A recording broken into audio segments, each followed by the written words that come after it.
Ya.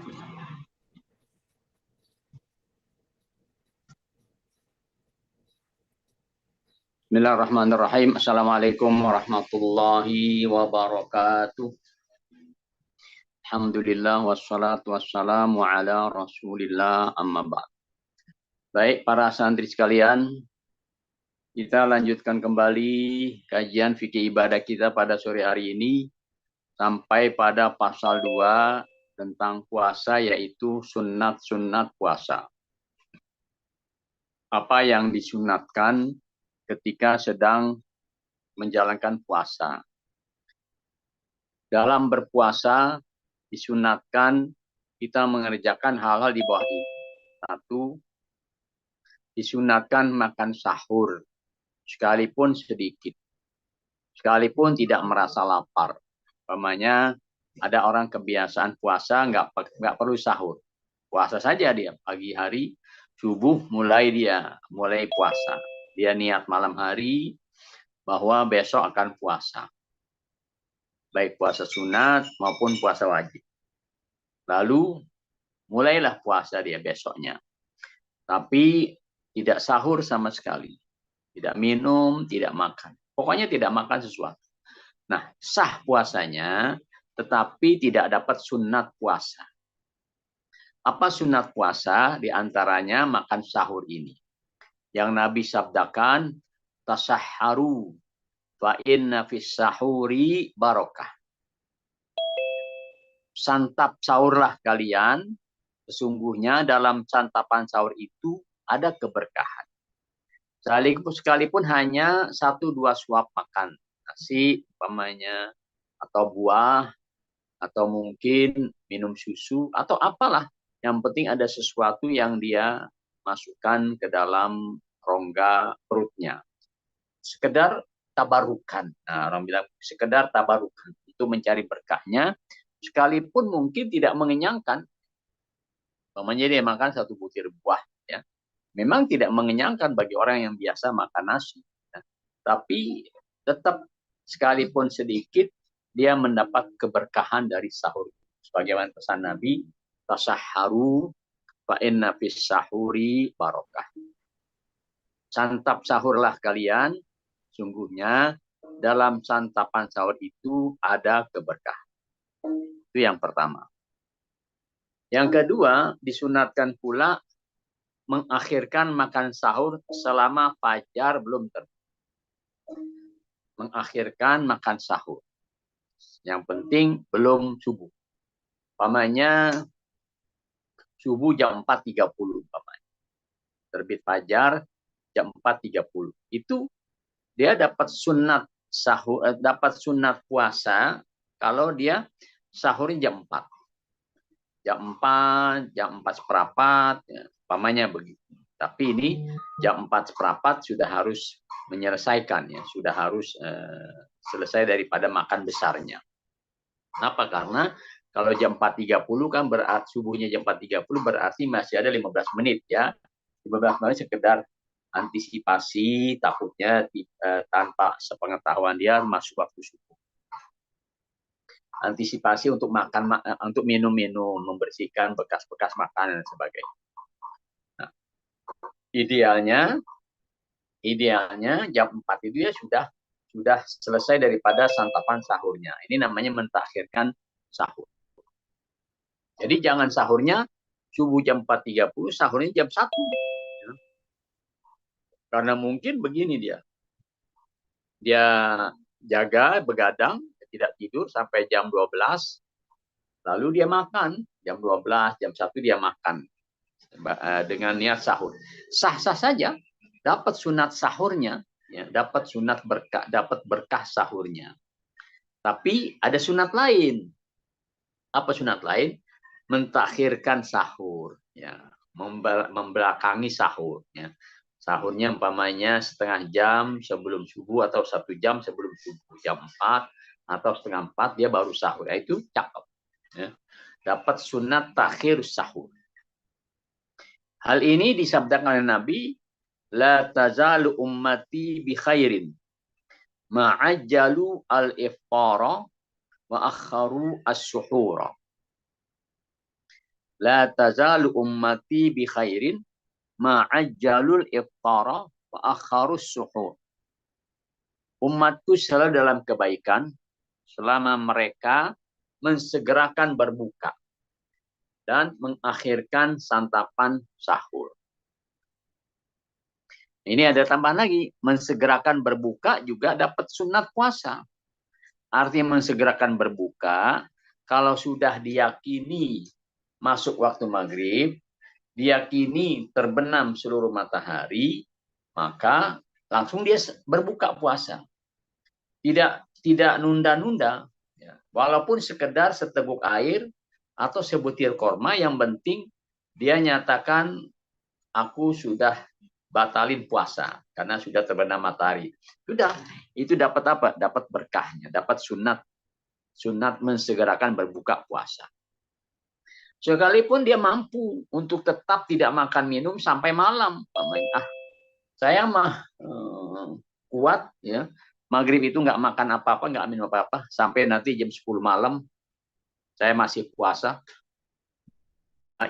Walaupun dia kuat, tidak terasa lapar, tapi tetap dia kehilangan apa? Kehilangan sunat mensegerakan buka puasa.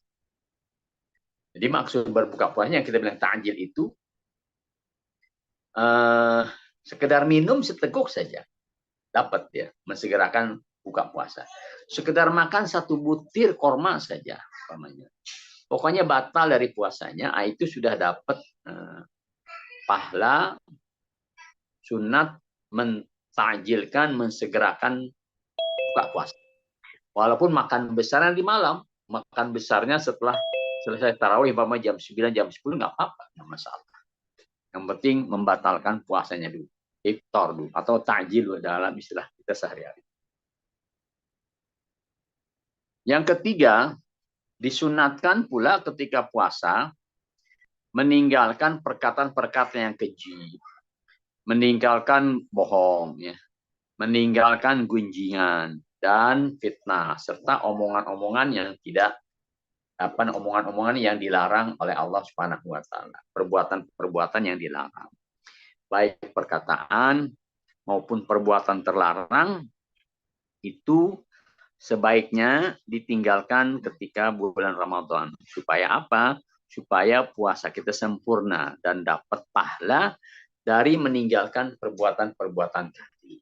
Jadi nggak sia-sia tuh ketika kita diam, ya, tahan lisan kita, tidak ngomong yang jelek, kalaupun mau ngomong yang baik-baik saja, umpamanya dia bertasbih, berzikir menyebut nama Allah, apalagi membaca Al-Quran. Ya. Kalau itu tidak dikerjakan, lisannya diam, tidak bicara apa-apa. Tapi sekarang ini katanya lisannya nggak ngomong, mulutnya nggak bicara, tapi tangannya yang berbicara. Ini sama saja, ya. Sehingga patut kita tinggalkan hal-hal yang mengurangi pahala puasa kita. Memang sih tidak langsung membatalkan puasa, tapi mengurangi bahkan sampai membatalkan pahala puasa kita. Ini disabdakan oleh Nabi dalam sebuah hadis. Beliau bersabda begini, malam yada aula zuri wal amal bih falaysa lillahi hajatun fi an yada ta'amahu wa syarabah. Siapa saja yang tidak meninggalkan perkataan dusta dan tidak meninggalkan perbuatan menipu, maka Allah tidak membutuhkan darinya untuk meninggalkan makan dan minumnya. Maksudnya apa? Maksudnya kalau orang masih mengerjakan perbuatan-perbuatan tadi, ngomongnya bohong, suka menipu, tidak jujur, maka kata Nabi, Allah nggak butuh dengan apa? Dengan puasanya. Artinya, ya percumalah kamu puasa kalau kamu tidak meninggalkan perbuatan-perbuatan terlarang. Jadi bisa jadi sia-sia kita sudah lapar, sudah haus karena puasa tidak makan tidak minum, tetapi tidak ada pahalanya, kan jadi sayang. Jadi sia-sia perbuatan kita atau mengurangi pahala puasa kita. Yang keempat, disunatkan memperbanyak amal-amal soleh. Seperti banyak sedekah, banyak berzikir, membaca Al-Quran, dan sebagainya. Termasuk bersalawat, beristighfar. Itu kerjaan orang puasa yang sesuai. Ya, kalaupun tidak ada harta untuk sedekah, udah sedekah dengan lisannya. Apa sedekah dengan lisannya? Ya, berzikir, bersalawat, beristighfar, ya, baca Quran, atau apa namanya, mengajarkan orang lain ilmu yang bermanfaat. Yang kelima, disunatkan apa? Memperbanyak iktikaf di masjid. Ya. Jadi disunatkan selama kita puasa, banyakin duduk di masjid. Umpamanya, sebelum waktu subuh, sebelum waktu sholat, sudah datang ke masjid. Umpamanya setengah jam sebelum waktu sholat, dia sudah ada di masjid. Setengah jam setelah sholat, dia masih di masjid. Ngapain berzikir? Banyak iktikaf. Ya.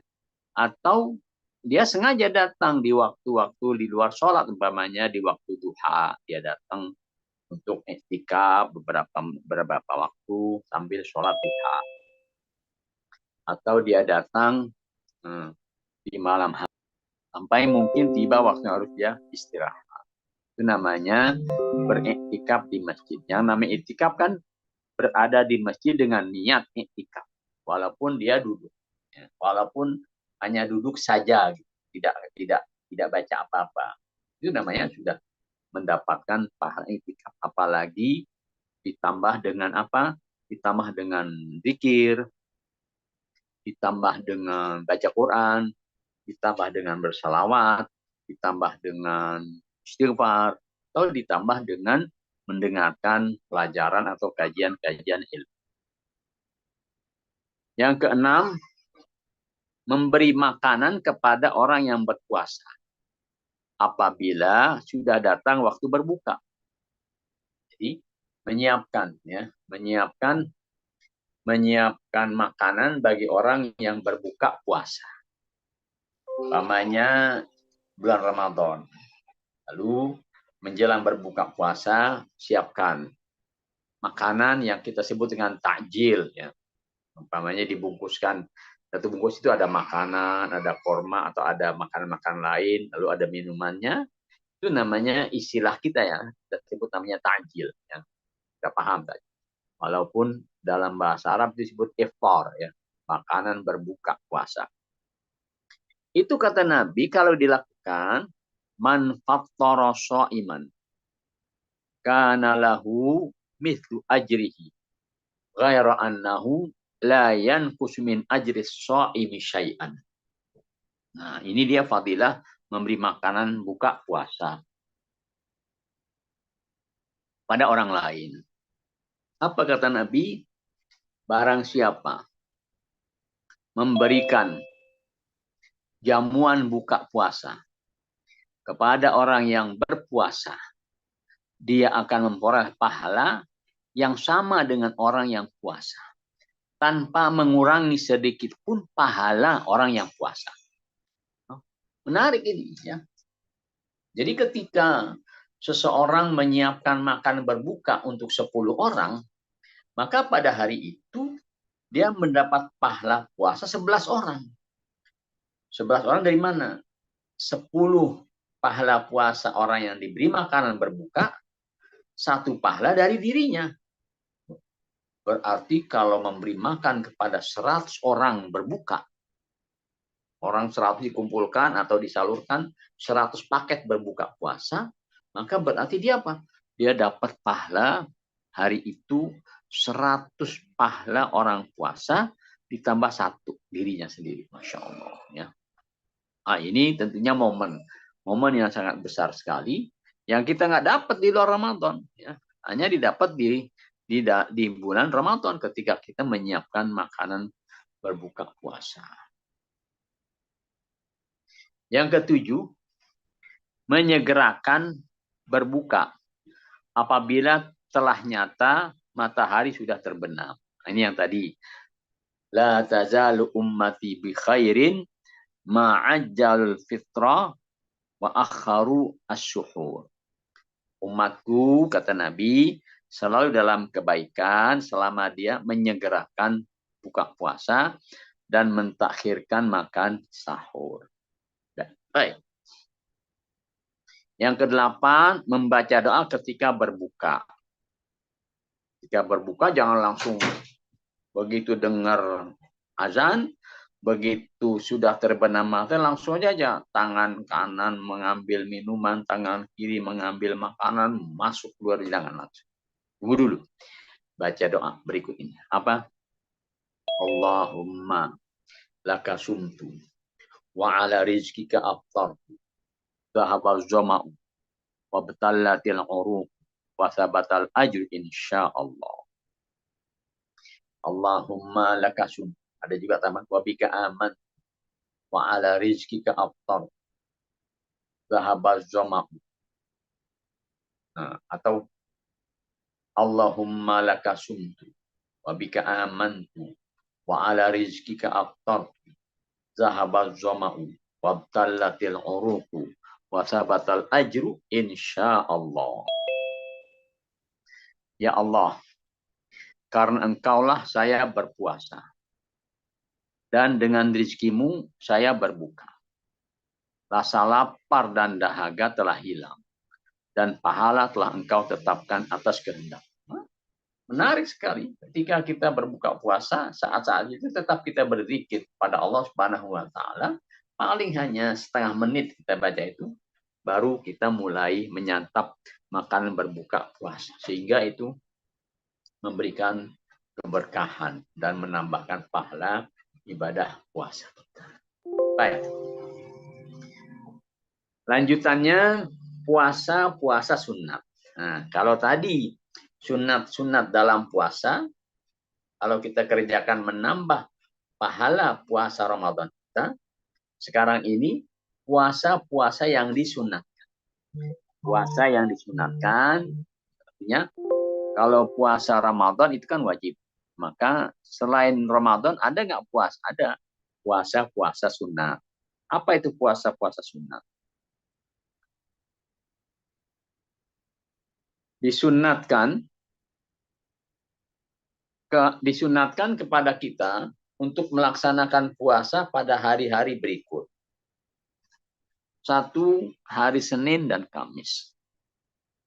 Yang kita sebut bilang puasa Senin Kamis. Nah, hari Senin puasa, nanti Kamisnya lagi puasa. Nabi contohkan.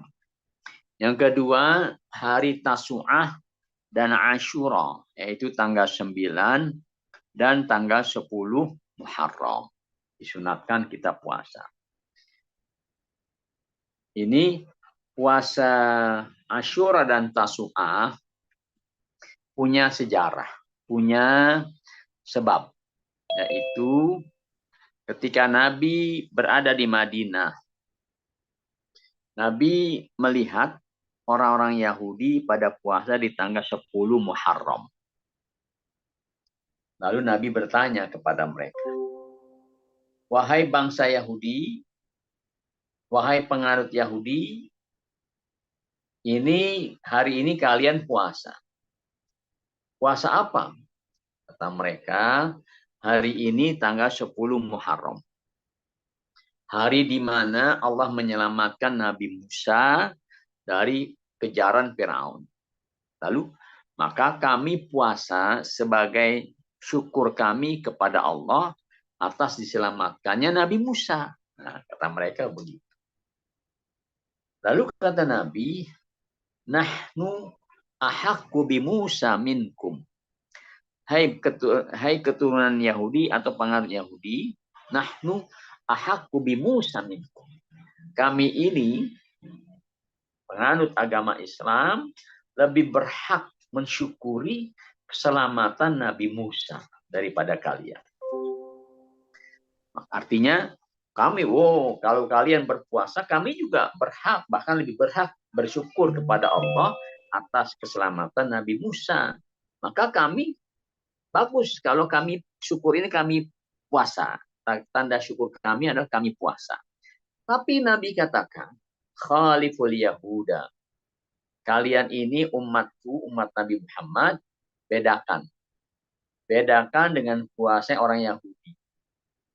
Apa bedakannya? Bedakan kalau orang Yahudi puasa hanya sehari, tanggal 10 saja, kalian bedakan. Ambil 2 hari. Sebagaimana Nabi sabdakan, la imbaqi itu ila qabilin la asuman tasya'a. Kata Nabi, seandainya aku masih hidup pada tahun depan, la asuman tasya'a. Niscaya aku puasa di tanggal 9-nya. Nah, ini berarti Nabi menganjurkan dengan azamnya Nabi mau puasa tahun depan di hari 9, itu berarti Nabi mencontohkan kepada kita supaya kita juga puasa tanggal 9 Muharram. Bahkan tadi ditambah khaliful Yahud, bedain kalian dengan puasa orang Yahudi. Yahudi 1 hari saja, kalian tanggal 9 juga puasa. Atau 2 hari. Kalaupun umpamanya tidak ada kesempatan di tanggal 9, maka silahkan puasa tanggal 11-nya. Tanggal 10 dan 11. Kalau nggak sempat tanggal 9. Kalau mau 3-nya boleh nggak? Oh bagus. Puasa tanggal 9, puasa tanggal 10, puasa tanggal 11, Muharram lebih bagus. Jadi tingkatan puasa Muharram itu ada 3. Pertama bagus. Ya. Kapan? Tanggal 10 saja dia puasa. Bagus. Bagus. Menjalankan sunnah. Yang kedua lebih bagus. Berapa? 9-10 atau 10-11. Yang ketiga tingkatan tertinggi terbagus, terbaik. Apa? Puasanya 3 hari. Tanggal 9, tanggal 10, dan tanggal 11 Muharram. Ketiga, disunatkan puasa pada 6 Syawal. 6 hari pada bulan Syawal. 6 hari pada bulan Syawal. Setelah Hari Raya Idul Fitri. Hari Idul Fitri kan tanggal 1 Syawal. Diharamkan kita puasa. Tapi tanggal keduanya, hari kedua tanggal 2 Syawal, terus tanggal 3 sampai akhir Syawal, justru itu disunatkan puasa selama 6 hari. Silahkan puasanya. Mau dari tanggal 2 sampai tanggal 7. 2, 3, 4, 5, 6, 7. 6 hari berturut-turut.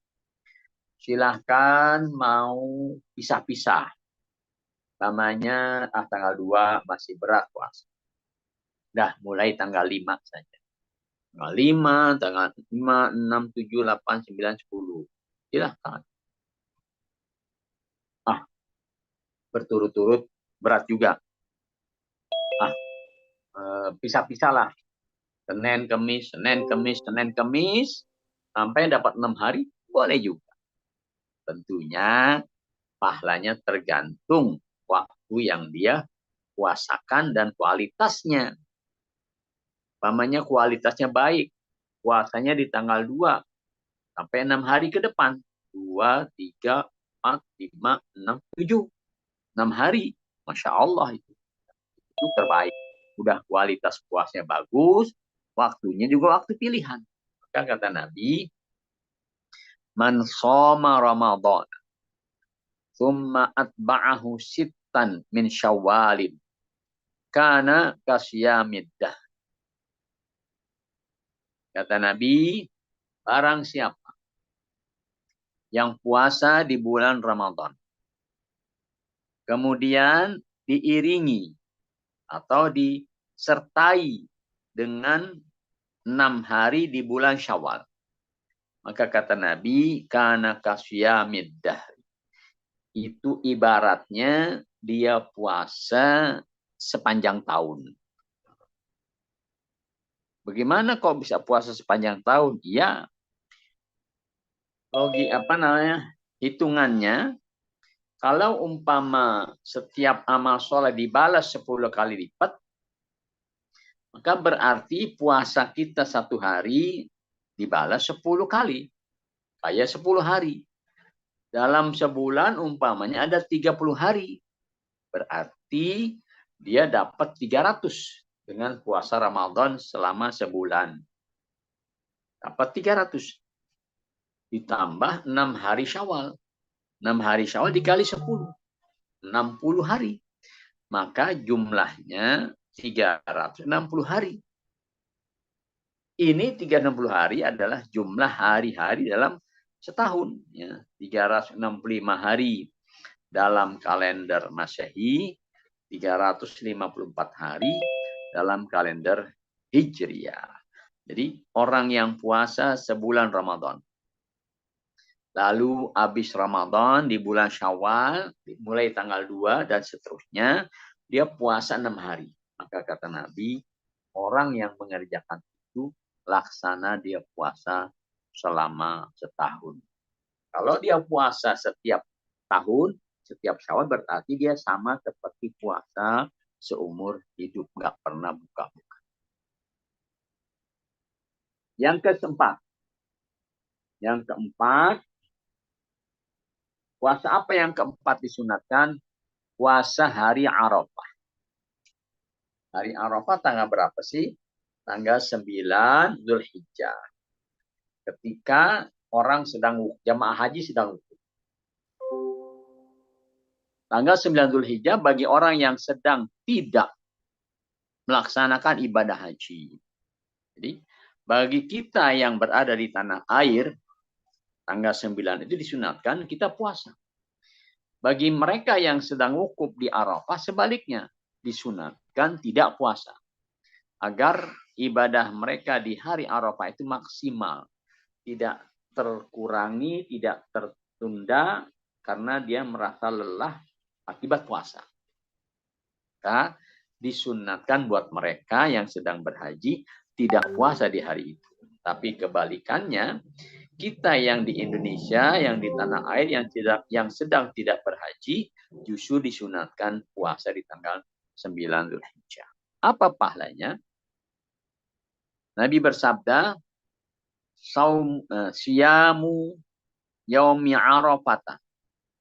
Inni ahtasibu 'ala Allahi an yukaffira sanatal lati qablahu was sanatal lati ba'dahu. Kata beliau, aku harapkan dari Allah Subhanahu wa taala bahwa puasa pada hari Arafah itu menjadi penggugur dosa-dosa pada tahun lalu dan pada tahun sesudahnya. Ya, Nabi berdoa kepada ya Allah, hari Arafah ini bagi mereka yang menjalankan puasa, jadikanlah puasa di hari itu sebagai penggugur dosa selama 2 tahun. Maksudnya, ya tahun sebelumnya digugurkan oleh Allah Subhanahu wa taala. Lalu tahun kedepannya bukan digugurkan maksudnya ini, tapi dijaga oleh Allah dari perbuatan-perbuatan dosa. Kalau dia puasa hari Arafah, itu untungnya dapat pahala 2 tahun. Padahal puasa sunat, ya. Memang momennya mahal itu saat hari Arafah, tanggal 9 Arafah, tanggal 9 Dzulhijjah. Nah, tanggal 10-nya kan kita berlebar haji, diharamkan puasa. Tapi mungkin nggak ada nih. Tanggal 8-nya, nah tanggal 8-nya itu disebut hari Tarwiyah. Disunatkan juga kita puasa. Jadi sebelum hari Arafah tanggal 9, kan tanggal 8 dulu. 8 itu disunatkan puasa juga. Tanggal 8 puasa dengan niat Tarwiyah. Tanggal 9 puasa dengan niat puasa Arafah. Apalagi kalau bisa dari tanggal 1. Tanggal 1 Dzulhijjah, tanggal 2, tanggal 3, tanggal 4. Terus sampai tanggal 9 Dzulhijjah dia puasa terus.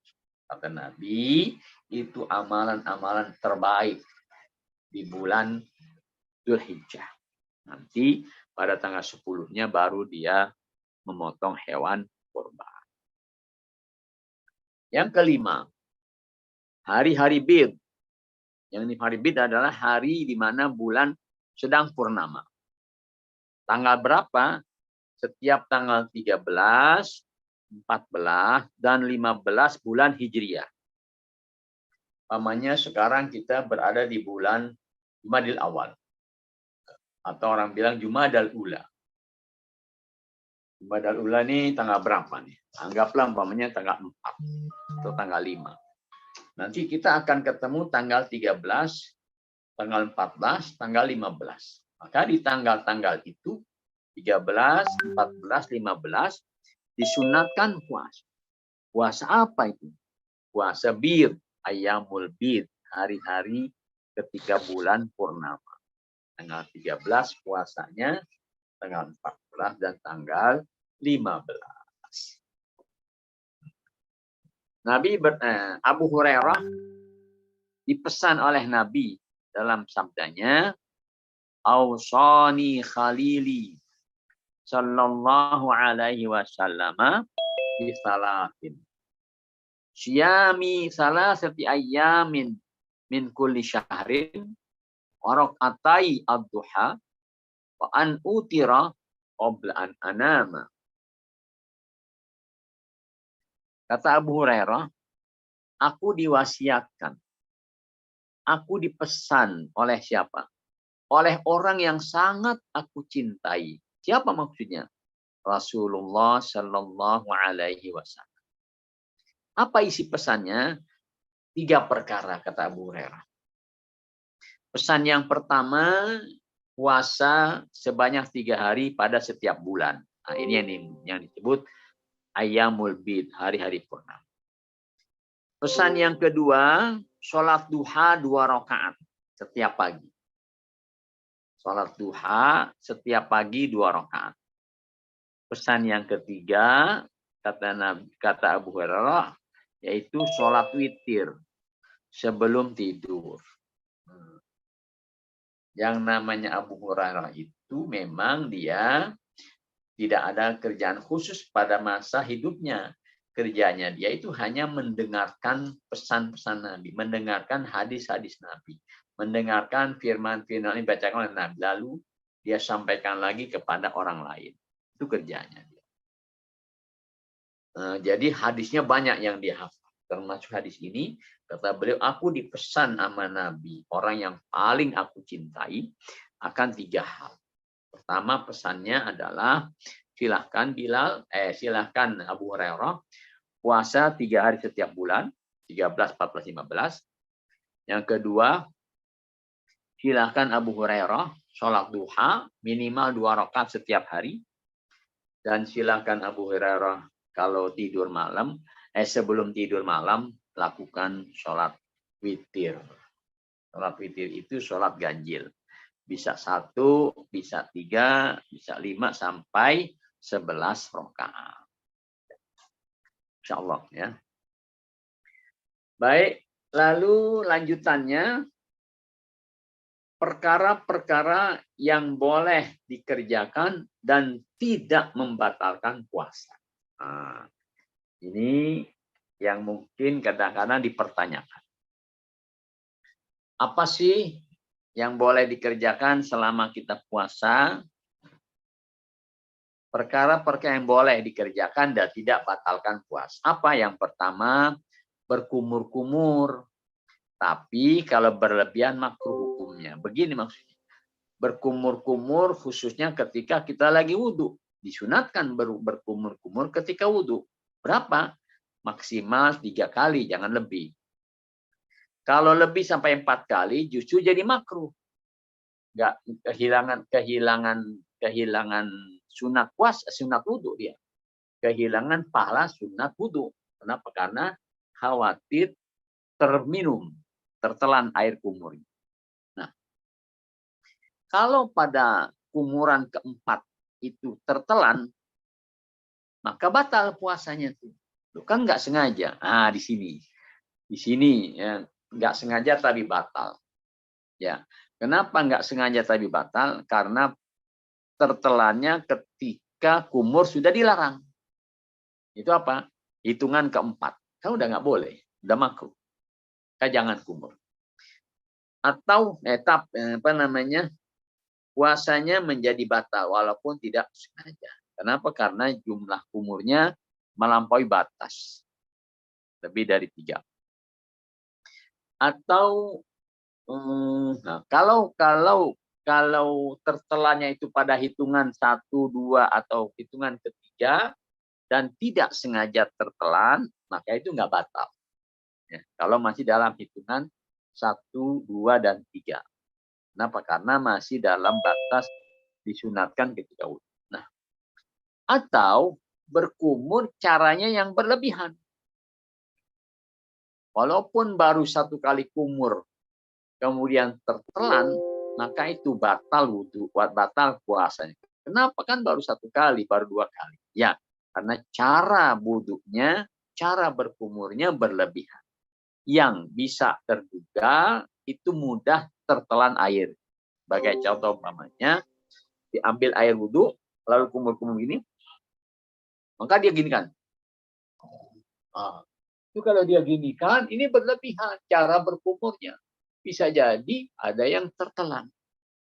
Ketika tertelan, walaupun baru hitungan 1, 2 kali berkumur atau 3 kali berkumur, maka batal puasa. Walaupun nggak sengaja. Kenapa? Ya, tertelannya nggak sengaja, tapi begininya sengaja. Jadi kumur biasa-biasa saja, ambil air, keluarkan lagi, maksimal sampai 3 kali. Yang kedua, menelan ludah sendiri. Ya. Menelan ludah sendiri. Ya, ini memang tidak bisa dihindari. Mulut kita keluar ludah.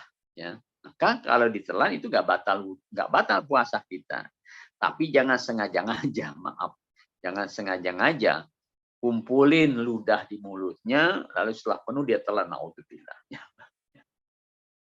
Ya, terasa tidak ada yang melakukan itu. Ya, dia akan lebih baik dia keluarkan, dia buang. Itu lebih bagus.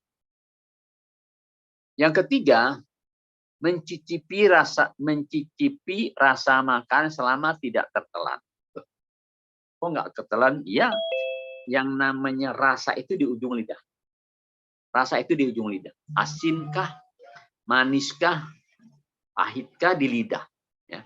Jadi ketika dia cicipin di ujung lidah, terasa tuh apakah ini asin atau manis atau pahit, terasa. Itu boleh. Jangan sampai dasar karena mencicipi boleh, ditelan saja, jangan. Justru apabila ditelan atau tertelan, maka itu jadi batal puasanya. Kenapa? Karena dia sengaja, mencicipi kan sengaja. Jadi jangan sampai cicipannya atau tetesan makanan itu tertelan ikut dengan ludahnya ke dalam rongga tenggorokannya, itu jadi batal. Jadi harusnya bagaimana? Diambil sendok, lalu dia sendok makan sedikit, lidahnya dijulurkan, sekedar mencicipi rasa asin atau manisnya makanan tersebut. Kalau sudah, ya dia buang dari lidahnya, ya dia keluarkan atau dia ludahkan. Yang keempat, tidak membatalkan puasa ketika dia berbekam, membekam ya. Paham kan bekamnya itu kop, orang bilang di kop ya. Itu tidak batal puasa walaupun mengeluarkan darah, tapi dilarang. Artinya dilarang tidak baik. Kurang baik. Kenapa? Bisa di antara orang yang berbekam itu bisa jadi bikin badannya jadi lemes. Maka sebaiknya jangan berbekam ketika lagi menjalankan puasa, walaupun tidak membatalkan. Yang kelima, mandi. Ya, mandi boleh saja. Mandi keramas, mandi badan saja boleh-boleh saja. Boleh nggak berenang di bulan puasa? Berenang boleh saja, tapi bisa nggak ketika berenang itu tidak ada air yang tertelan? Nah, ini masalahnya. Ya. Kalau dia bisa meyakinkan dirinya tidak ada setetes air pun yang tertelan ketika dia berenang, silahkan. Tapi kalau umpamanya dia menduga, nah, merasa, ini kalau saya berenang, setidaknya 1-2 tetes ada yang tertelan. Nah, jangan. Biasanya begitu. Biasanya orang kalau berenang itu ada air yang tertelan. Nah, itu bikin batal puasa. Mandinya tidak batal puasa. Tapi tertelannya itu yang membatalkan puasa. 6. Mempergunakan siwak atau sikat gigi sebelum waktu zuhur. Setelah waktu zuhur hukumnya makruh. Di pagi hari boleh bersiwak. Boleh menyikat gigi dengan odol, dengan pasta gigi, tapi jangan sampai tertelan. Itu boleh sebelum zuhur. Tidak ada makruhnya. Tapi kalau sudah lewat zuhur, maka hukum bersiwak atau menyikat gigi itu jadi makruh. Oh, ada orang yang mungkin menganggap kalau nggak nyikat gigi itu keluar bau mulut. Sebetulnya bau mulut itu bukan dari celah-celah gigi ketika dia habis sahur sikat gigi. Jadi kalau dia habis sahur menyikat giginya bersih, tidak ada sisa makan, insya Allah kalaupun ada bau yang keluar bukan dari giginya, tapi dari rongga perutnya atau tenggorokannya atau dari dalam perutnya keluar udara hingga keluar bau dari situ. Atau dari karena mulutnya yang lama kering, mulutnya yang lama diam, yang tidak bergerak mengunyah makanan minuman, maka itu bisa mengeluarkan bau yang tidak sedap. Tidak bisa dihilangkan dengan sikat gigi. Ya, bau ini sikat gigi lah, nggak hilang. Sebentar habis sikat gigi, keluar lagi dia bau. Kenapa? Karena memang bau itu bukan dari celah-celah makanan yang ada di gigi, tapi baunya itu dari dalam rongga. Maka tidak usah sikat gigi walaupun sebelum zuhur. Kecuali kalau memang habis sahur itu, habis subuh itu kelupaan dia belum nyikat gigi. Bagus. Disunatkan justru membersihkan gigi pada pagi hari kalau dia habis sahur belum menyikat gigi. Supaya apa? Supaya tidak ada sisa makan di celah-celah giginya dan supaya tidak keluar bau yang tidak sedap dari mulutnya karena belum sikat gigi. Selanjutnya pasal 3. Hikmah dari ibadah puasa. Apa sih hikmah yang kita dapat dari ibadah puasa ini? Hikmahnya, kita yakin bahwa segala perintah dan larangan Allah itu pasti mengandung hikmah dan faedah untuk kebaikan kita para hambanya. Hanya saja di antara hikmah atau faedah itu ada yang dapat kita ketahui dan mengerti secara langsung dengan mudah. Dan banyak lagi hikmah-hikmah yang belum kita ketahui dan belum kita mengerti. Walaupun kita jalanin ibadahnya. Kita jalankan puasa, kita jalankan sholat, orang lain menjalankan ibadah haji, jalankan sebagai kewajiban. Di antara kewajiban-kewajiban itu, ada yang merasakan, oh inilah hikmahnya saya puasa. Inilah hikmahnya saya berhaji. Inilah hikmahnya saya berzakat. Tapi ada lagi hikmah-hikmah yang tersembunyi yang tidak semua orang mengetahuinya. Nah, itu nggak usah. Nggak usah cari-cari, oh ini nggak ada hikmahnya, nggak usah dijalankan. Enggak. Apapun yang namanya kewajiban.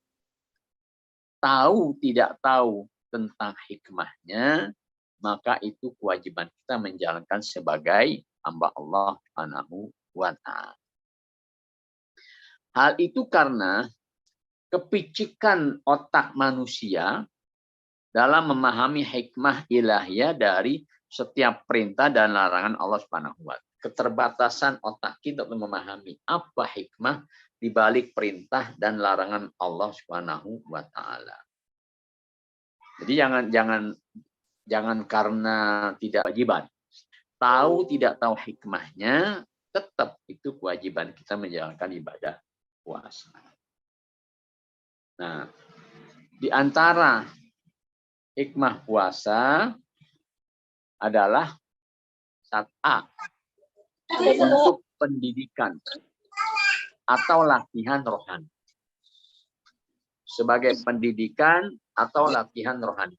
1, mendidik jiwa agar biasa dan dapat menguasai diri sehingga mudah menjalankan kebaikan-kebaikan yang kita kehendaki.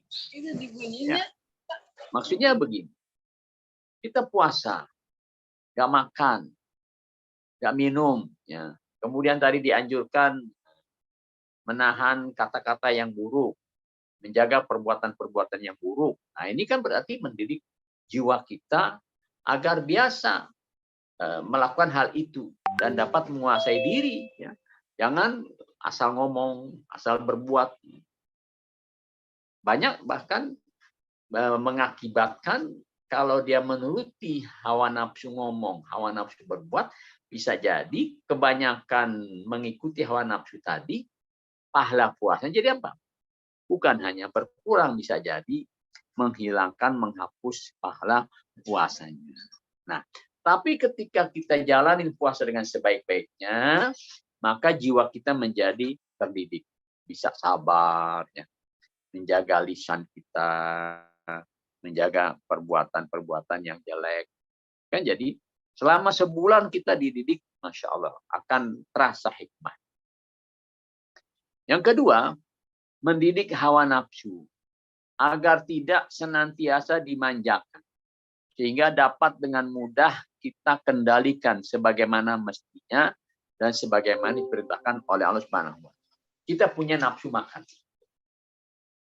Karena nafsu makan, apapun yang kita inginkan diturutin. Pamannya pagi hari bangun tidur makan. Lihat ini nafsu makan. Jam 10 melihat makanan nafsu makan lagi. Jam 12 melihat makan lagi. Jam 3 makan lagi. Terus-terusan makan panjang siang. Masya Allah. Dia turutin hawa nafsunya. Dimanjakan hawa nafsu makannya. Nah, tapi dengan puasa, nah, dia tahan. Pagi hari subuh, ya, pagi hari dia biasa minum air hangat, minum teh manis, minum kopi manis, hangat, dia tahan. Dia belajar menjadi orang yang bisa mengendalikan hawa nafsu. Bahkan orang yang sudah berkeluarga, bersuami istri, dia tahan nafsu syahwatnya, tidak melakukannya di siang hari. Agar apa? Dia nanti sudah terbiasa mengendalikan hawa nafsunya, maka dia menjadi hamba Allah yang taat kepada perintah dan larangan Allah Subhanahu wa Ta'ala. Kenapa? Karena biasanya hawa nafsu itu membawa kepada keburukan kalau diturutin. Kalau dimanjakan, hawa nafsu itu membawa kepada keburukan. Maka dengan puasa, Allah suruh tahan hawa nafsu kita. Nah, sehingga dengan demikian kita menjadi hamba Allah yang mudah menjalankan perintah dan mudah menjauhkan larangan-larangan Allah Subhanahu wa Ta'ala. Yang ketiga, mendidik jiwa agar dapat memegang amanat dengan sebaik-baiknya. Karena orang yang berpuasa itu sebagai orang yang mendapat amanat untuk tidak makan dan minum atau hal-hal yang membatalkannya. Amanat ini harus dipegang teguh. Baik ketika di hadapan orang banyak maupun di saat sendirian. Kita diwajibkan puasa Allah, diamanatkan oleh Allah. Ini pegang amanat. Apa amanat ya Allah? Kamu jangan makan, jangan minum sepanjang siang. Baik. Pegang tuh amanat. Ya. Kita jaga amanat itu. Maka dari subuh sampai maghrib kita berani makan, tidak berani minum. Walaupun tidak ada yang melihat kita. Itu namanya melatih diri kita menjadi orang yang amanah. Memegang amanat. Amanat dari Allah, termasuk juga nanti amanat dari manusia. Yang keempat, pada umumnya manusia sangat dikuasai oleh kebiasaan sendiri. Sehingga orang yang kurang kuat kemauannya tidak dapat sama sekali atau merasa sangat sukar untuk diubah kebiasaannya itu. Maka Dengan berpuasa, orang akan terpaksa mengubah kebiasaan-kebiasaannya dengan rela dan ikhlas. Dengan demikian, tidak terlalu sukar untuk mengubah kebiasaan-kebiasaannya yang tidak baik. Selain mendidik kesabaran dan ketabahan. Ya, jelas. Puasa itu mendidik kita supaya apa? Supaya mampu menguasai diri kita sendiri. Ya, juga melatih kesabaran. B, untuk perbaikan pergaulan. Perbaikan pergaulan. Apa maksudnya? Orang yang puasa dapat merasakan langsung bagaimana perihnya rasa lapar. Betul, ya. Kita puasa berasa tuh lapar kita.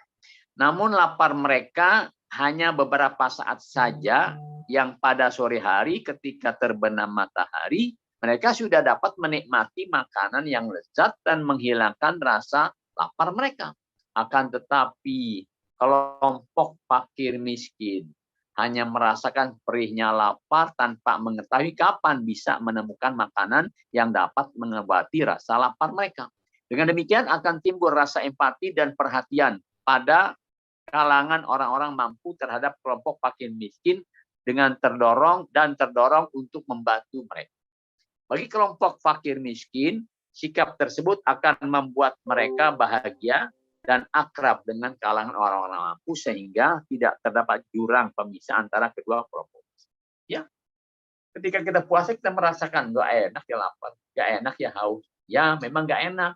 Kita punya waktu nanti ada batasnya. Maghrib kita bisa makan, bisa minum, kenyang kita. Nah, orang fakir miskin ketika dia lapar nggak tahu kapan bisa makan, kapan bisa minum. Nah, kenapa? Karena tidak ada yang dia makan. Maghrib belum tentu ada. Dengan begitu kita terdorong buat membantu mereka. Ya Allah, kesian ya orang miskin nggak punya makan. Perih banget nggak makan. Lapar itu nggak enak banget. Maka terdorong, saya sedekahkan sebagian harta saya buat mereka fakir miskin agar mereka bisa makan dan bisa minum. Puasa untuk kesehatan. Yang C untuk kesehatan. Banyak dari kalangan ahli medis yang menemukan bahwa puasa itu sangat berguna untuk menjaga kesehatan tubuh. Bahkan untuk mengobati berbagai macam penyakit. Masya Allah. Ya. Justru dengan puasa orang jadi sehat. Mengobati penyakit. Nah, ternyata makan kebanyakan itu bukannya bikin sehat. Bikin apa? Bikin muncul penyakit. Penyebab penyakit. Ya. Macam-macam lah penyakit kalau orang terlalu banyak makan. Tapi dengan puasa justru dia menjadi sehat. Bahkan sakitnya jadi obat. Sakitnya jadi terobati. 2. Puasa dapat memberikan kesempatan beristirahat bagi alat pencernaan sehingga setelah puasa ia dapat menjalankan fungsinya kembali dengan sebaik-baik. Ini alat pencernaan kita nih setahun kerja setiap hari, setiap waktu, setiap jam, sepanjang tahun. Nggak pernah berhenti. Kenapa? Karena ada makanan masuk. Siang makan, malam makan. Dia terus menggiling. Kerja terus. Tapi ketika kita puasa, sebulan lamanya, alhamdulillah pencernaan ini istirahat. Khusus kita istirahat bekerja. Kenapa? Kita umpamanya makan maghrib, berbuka. Dia kerja. Kerja berapa jam, selesai kerjaannya sudah. Lalu nanti kita sahur lagi. Kita sahur menjelang subuh, kerja lagi dia. Kerja mungkin sampai jam berapa, jam 7, jam 8, selesai kerja. Dari jam 8, jam 9 pagi sampai maghrib, dia istirahat. Nggak ada kerjaan apa-apa. Kenapa nggak ada kerjaan? Tidak ada yang perlu digiling di perut kita. Maka dia tidak kerja, istirahat. Itu bagus buat alat pencernaan. Yang D, sebagai tanda syukur kita kepada Allah Subhanahu wa Ta'ala. Ibadah puasa dapat menumbuhkan rasa syukur kepada Allah atas karunia yang telah diberikan kepada para hamba-Nya. Orang yang berpuasa menahan lapar dan haus sepanjang siang akan merasakan betapa besar nikmat Allah yang dirasakan pada saat berbuka puasa. Kenikmatan tersebut selain pahala yang dijanjikan oleh Allah bagi setiap hambanya yang menjalankan ibadah puasa dengan baik. Setiap kali kita berbuka, Masya Allah, betapa nikmatnya kita minum. Seteguk saja air putih kita minum, Masya Allah. Betapa nikmatnya air tersebut ketika menghilangkan dahaga. Alhamdulillah. Betapa nikmatnya makanan yang kita santap ketika berbuka puasa. Alhamdulillah. Betapa nikmatnya malam hari kita bisa makan dan minum. Alhamdulillah. Jadi banyak bersyukur kepada Allah Subhanahu wa taala dengan kita menjalankan puasa. Atau mungkin juga bisa jadi orang berpuasa yang tadinya sebelum puasa badannya kurang sehat, kemudian dia puasa sebulan penuh, ternyata menjadi sehat. Alhamdulillah, ya. Dia menjadi sehat karena menjalankan ibadah puasa. Baik. Para santri sekalian, ya. Saya rasa sampai di sini dulu kajian kita. Nanti kita lanjutkan dengan iktikaf dan pembahasan lain. Silakan kalau ada yang ingin tanya.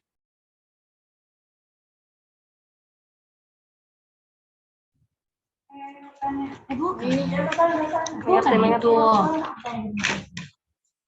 Apa ini? Ya, silakan. Yuk, silakan yang mau bertanya. Silakan mau bertanya moderator. Assalamualaikum warahmatullahi wabarakatuh, Kiai. Waalaikumsalam. Kiai, Afwan mau bertanya, kan Ya. Di dalam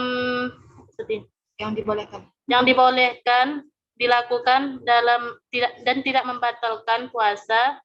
Yang poin keenam, mempergunakan siwak atau sikat gigi sebelum waktu zuhur atau setelah waktu zuhur, hukumnya makruh. Itu maksudnya yang sikat gigi itu boleh pakai pasta gigi, Kiai. Ya, bersikat gigi dengan pasta gigi dengan odol. Jadi begini prinsipnya. Apapun yang masuk ke dalam mulut kita, rongga mulut, itu tidak batal puasa. Walaupun ada rasa-rasa makan, rasa manis, rasa asin, rasa pahit, itu nggak batal puasa. Selama tidak ada yang tertelan. Jadi, kalau umpamanya kita menyikati dengan odol, dengan pasta gigi, kan itu mulut kita banyak odol. Jangan sampai ada yang tertelan. Keluarkan lagi, bersihkan, lalu habiskan sisa-sisa odol di dalam mulut kita. Maka tidak batal puasa. Nah, yang batal puasa tuh begini. Umpamanya dia bersikat gigi. Entah menggunakan siwak, kayu siwak, entah menggunakan sikat gigi dengan odolnya, lalu ada yang ditelan atau tidak sengaja tertelan. Nah, ini yang bikin batal puasa. Loh, kan tadi kalau nggak sengaja nggak batal. Iya, kalau tidak sengaja tidak batal. Kapan? Ketika dia dibolehkan melakukannya. Umpamanya berkumur ketika wudhu. Berkumur ketika wudhu itu disunatkan. Berapa kali? Maksimal 3 kali. Boleh 1 kali, 2 kali, 3 kali. Ketika di hitungan ketiga tanpa sengaja ada air yang tertelan, nggak batal. Tapi kalau udah keempat kali ada yang tertelan walaupun tanpa sengaja, itu batal puasa. Nah, begitu juga menyikat gigi.